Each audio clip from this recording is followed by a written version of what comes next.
अगर आपने भी जर्नलिंग ट्राई किया है और वो आप पे वर्क नहीं कर रही, इसलिए नहीं कि आप इनकंसिस्टेंट हो गए, बल्कि इसलिए कि आपका पूरा जर्नलिंग का तरीका ही गलत है। मैंने दुनिया की 22 बेस्ट जर्नलिंग बुक को पढ़ा है और ये सब डिफरेंट स्टाइल में लिखी है, जैसे कोई थेरेपी बेस्ड, कोई क्रिएटिव, कोई वर्कशॉप स्टाइल। और मैं इन सब बुकों के वो आइडिया बताऊंगा जो सच में पावरफुल है और इन सब बुकों ने बार बार उसका जिक्र किया है। इस वीडियो के एंड तक आपके पास एक सिंपल जर्नलिंग सिस्टम होगा जो आपकी क्लैरिटी, इमोशनल कंट्रोल और डिसीजन मेकिंग को इम्प्रूव करेगा, चाहे आपको लिखना पसंद हो या नहीं। और आप इससे डेली ही इम्प्रूव करते रहोगे। ऐसा भी हो सकता है आपको ये वीडियो एक से ज़्यादा बार देखना पड़ेगा इसमें दी गई इतनी सारी इन्फॉर्मेशन के लिए, इसलिए इस वीडियो को सेव भी कर लीजिएगा।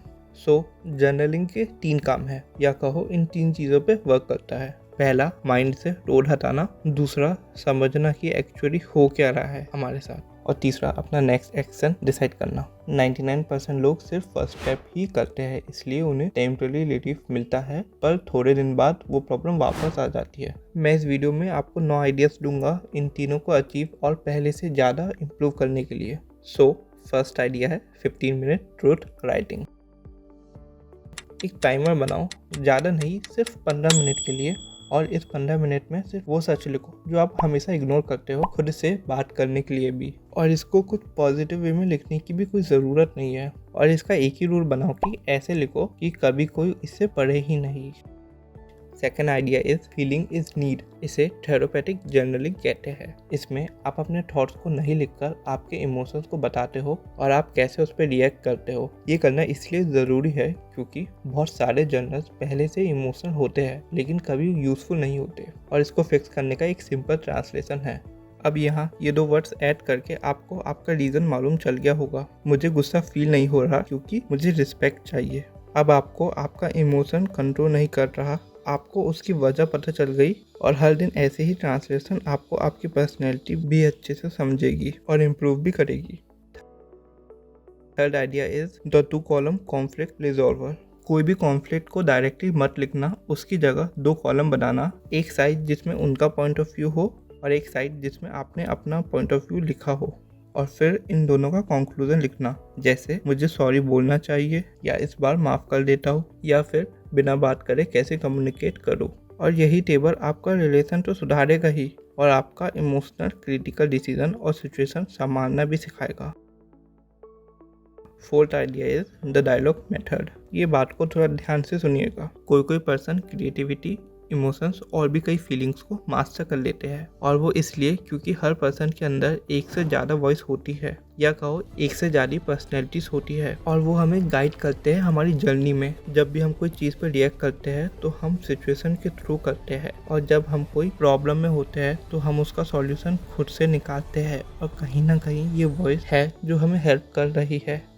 Fifth idea is the starter spark. Journaling की मेन प्रॉब्लम ये भी है कि बहुत बार हमें पता ही नहीं है कि हमें लिखना क्या चाहिए और कहाँ से चालू करें। स्टार्ट करिए 10 बुलेट पॉइंट से, वो कुछ भी हो, आपको कोई जज नहीं करेगा और आपके अलावा वो कोई पढ़ेगा भी नहीं, और धीरे धीरे आपकी आदत बन जाएगी। Sixth idea is the 1 sentence that change tomorrow rule. ये रूल बस याद रखिएगा कि कोई भी मैसेज, मूवमेंट, कन्वर्सेशन या डिसीजन आपकी लाइफ चेंज कर सकती है, और इन्हीं सब रीज़न से आपने जर्नल बनाया है। Seventh idea is the evidence log. आपने जो टास्क किया है उसको एविडेंस से प्रूव करो, ना ही फीलिंग से, जिससे आपके अंदर कॉन्फिडेंस होगा और भी चीज़ें करने के लिए। 8 idea is the morning page versus the evening page split. आप मॉर्निंग और नाइट को एक ही पेज में लिखिए, अलग अलग लेकिन 2 पेन से। मॉर्निंग के लिए ब्लू और नाइट के लिए ब्लैक। इससे आपकी जर्नलिंग और भी पर्पसफुल और आपके थॉट्स और मूड आपको अच्छे से मालूम चलेंगे। ज़्यादातर लोग रात को लिखते हैं, जो आप अवॉइड करिए, आप दोनों टाइम लिखिए। 9th एंड फाइनल आइडिया है ritual make it automatic. Consistency motivation से नहीं आती, वो आती है रिचुअल से, और ये रिचुअल है 1 क्यू और 1 रिवॉर्ड।